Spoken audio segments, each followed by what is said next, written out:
Fire is always a risk in a large city where crowded buildings and narrow streets can allow a lot of devastation to occur very quickly. Most great cities have had one, and some of them several, events that they refer to as the Great Fire. And the risk of fire is even greater in cities that are growing quickly because populations can often outpace things like municipal services, such as fire brigades. And in 1835, no city on earth was growing faster than New York City. And just as that city was establishing itself as the financial capital of the United States, the combination of its rapid growth and a night of terrible weather resulted in a fire that laid waste to the wealthiest part of America's wealthiest city.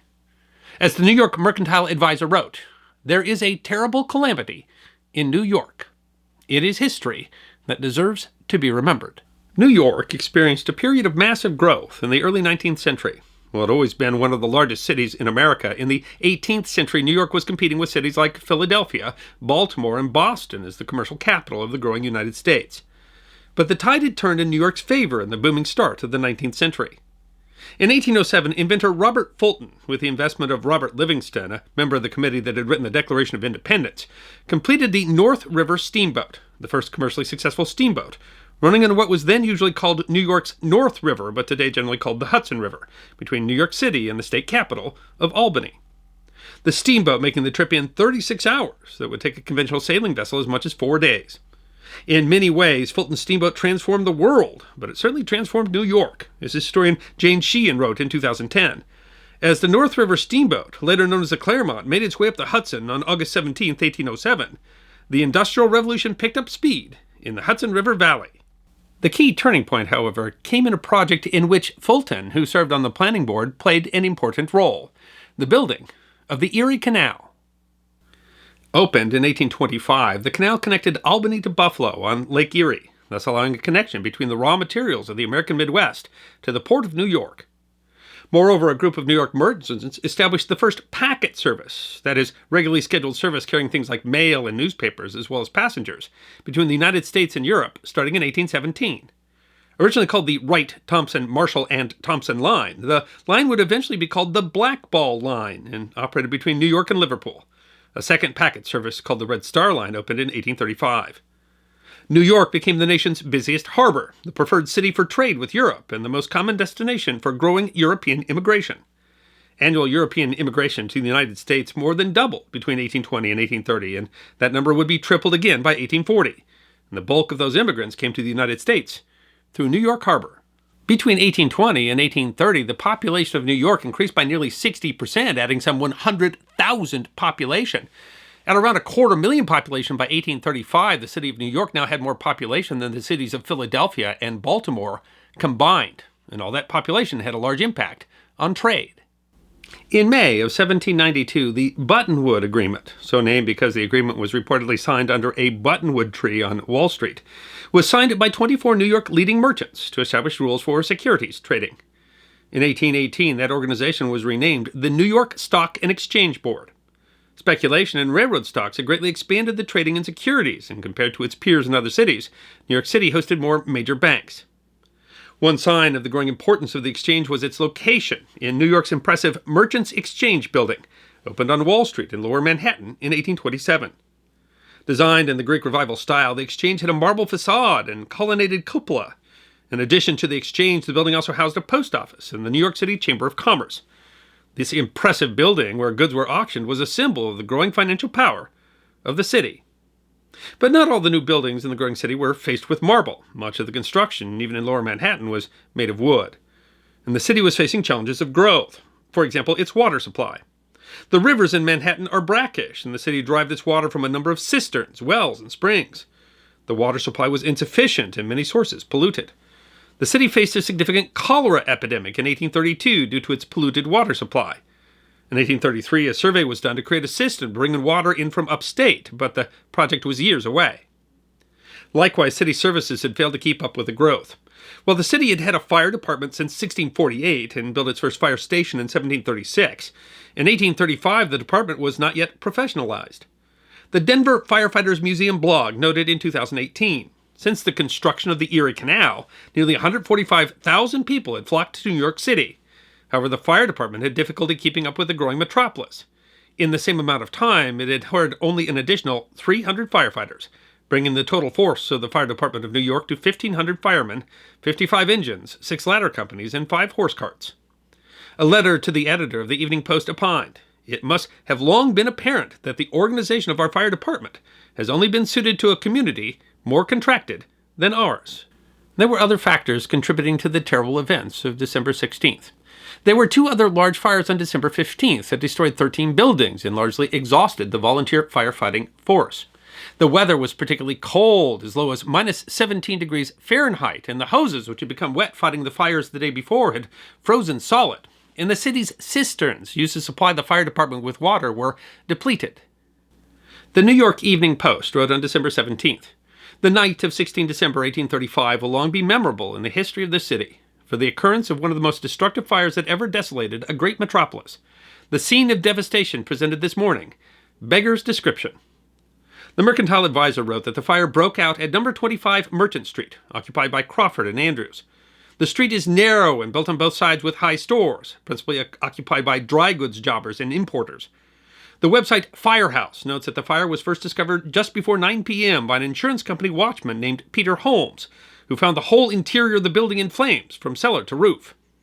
But, the Mercantile Advisor writes, the intense cold prevented a quick muster of the fire department, and in its consequence soon gained such a head that all attempts to extinguish it proved utterly useless. The wind blowing a gale at northwest, the thermometer at or below zero, the hydrants mostly frozen, and the engines almost unfit for service as a consequence of the freezing of the hose the preceding night, great feats of extensive damage were expressed at the commencement of the fire. A local businessman named Philip Home was quoted in Firehouse.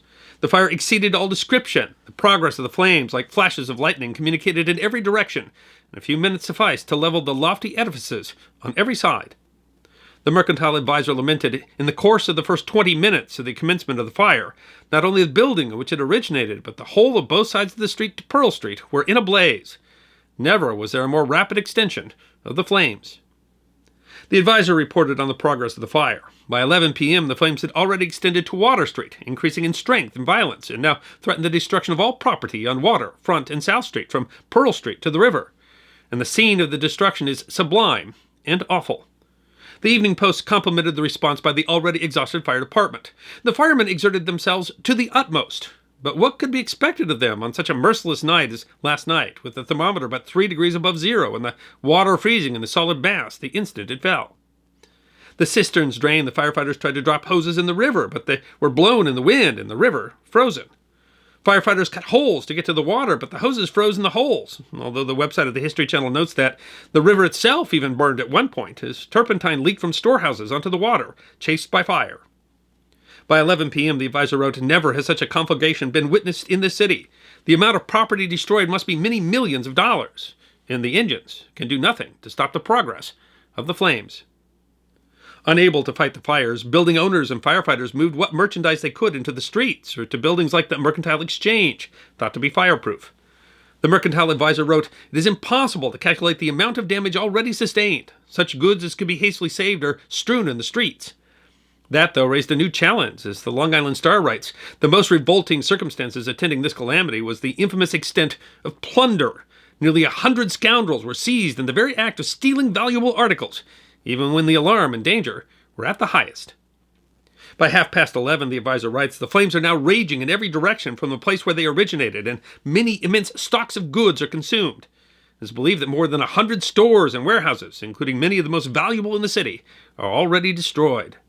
By midnight, the flames were at the back of the Mercantile Exchange, but a strong force of firemen is placed there, and hopes are entertained that this building will be saved. By 1 a.m., the hope was fading, and the letters were being hastily removed from the post office as the back of the Exchange was on fire. The Advisor continued, "There is no knowing where the flames will be stayed. The hydrants are exhausted, the hoses of many of the engines are frozen and useless, and the flames are extending. Never was a more awful night than is now presented." By 3 a.m., the paper reported the magnificent Exchange building to be in ruins. The scene of desolation from Pearl Street to the East River is awful. By some accounts, the light from the flames could be seen as far away as Philadelphia. The Long Island Star writes, "The passengers descending the Hudson saw the flames from the Highlands 45 miles distant, and light was also distinctly seen in New Jersey as far as Cranberry."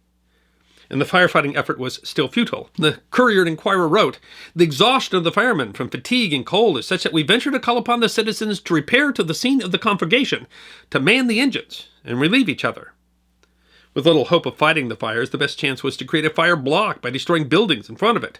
The Advisor reported, "A messenger has just been dispatched to the Navy Yard for a supply of powder to blow up buildings in order to stop the progress of the flames." The Star writes, "An instance of prompt submission to the civil authorities worthy of all praise occurred yesterday morning. One of our merchants, who felt so secure that he made no removal of his goods, was waited upon in the street by General Swift, who addressed him thus: 'Mr. P., I am directed by his honor the mayor to request the key to your store, which I am going to blow up.' The merchant, without the slightest hesitation, placed it in his hands with this reply: 'There it is, sir.' And in less than 15 minutes his store and property, worth perhaps $50,000, were in ruins." The fire breaks were helpful, although the fire was largely stopped by the river. The fire burned itself out by 3 p.m. the following afternoon. The aftermath was terrible. The Poughkeepsie Journal reported, "New York has been 16 hours in flames. Since the conflagration of Moscow, no calamity by fire so extensive and so dreadful has befallen any city in the world." The Long Island Star wrote, "A space of between 30 and 40 acres of ground, which 36 hours ago was covered with the noblest mercantile houses in the Union, full of life and activity and riches, presents but one promiscuous heap of smoldering ruins. Piles of brick and mortar, smoking timbers, masses of crumbling walls and broken columns, mingled with fragments and piles of scorched and now worthless goods, in such quantities as to make the heart sad indeed." The Courier and Inquirer reported, "We write with the evidence of a calamity around us so extensive that history hardly furnishes a parallel to it. From 500 to 700 of the largest stores in the city, filled with the most valuable merchandise, are destroyed, and we presume there's not a fire insurance company, at least in the lower part of the city, that is not ruined." While the human cost was just 2 lives lost, the financial cost of the fire was staggering, estimated at the time at around $20 to $40 million, the equivalent of at least $500 million today. It was later determined that the fire was caused by a broken gas line that was ignited by some coal in a furnace. The Great New York Fire of 1835 is relatively forgotten today, especially compared to things like the Great Chicago Fire of 1871 or the San Francisco Earthquake and Fire of 1906. But in its time, it was the most financially costly fire in the history of the nation. It threatened the prominence of the nation's newly appointed financial capital. The fire changed the city, with new streets being mapped in the destroyed area with wider streets and a common grid familiar to residents today. The new construction was largely of stone and brick, making fire less likely. The building today at 55 Wall Street was built on the old location of the Mercantile Exchange, although more floors were added between 1907 and 1910. Still, Lower Manhattan would have another devastating fire in 1845. The Croton Aqueduct project, first surveyed in 1833, was accelerated due to the fire, bringing New York its system to bring water from upstate to reservoirs. The aqueduct was completed in 1842. Calls came out to reform the fire department, including the eventual resignation of the chief engineer, but the department was not professionalized until 30 years later, in 1865. While many fire insurance companies in Manhattan went out of business and some were burned to the ground themselves, the Hartford Fire Insurance Company of Hartford, Connecticut was able to pay all its claims. That's part of the reason why Hartford, Connecticut has become the unofficial insurance capital of the world. Today, the Hartford area employs about 9 times the percentage of people in the insurance industry as the average location in the United States. Despite the level of devastation, the city recovered quickly, partly as a result of what the Gentleman's Magazine in 1836 described as the elastic energy of the people. Instead of wasting their time in despondency over this frightful desolation, the magazine writes, the entire population seems alert to repair the mischief. I hope you enjoyed this episode of The History Guide, short snippets of forgotten history. And if you did enjoy, feed the algorithm by making a comment or clicking that like button. If you have suggestions for future episodes, please send those to our suggestions email box. Check out our webpage at thehistoryguide.net. And of course, we're on Facebook, Instagram, and Twitter. You can book a special message from The History Guy on Cameo and check out our merchandise at teespring.com. And if you'd like more episodes of Forgotten History, all you need to do is subscribe.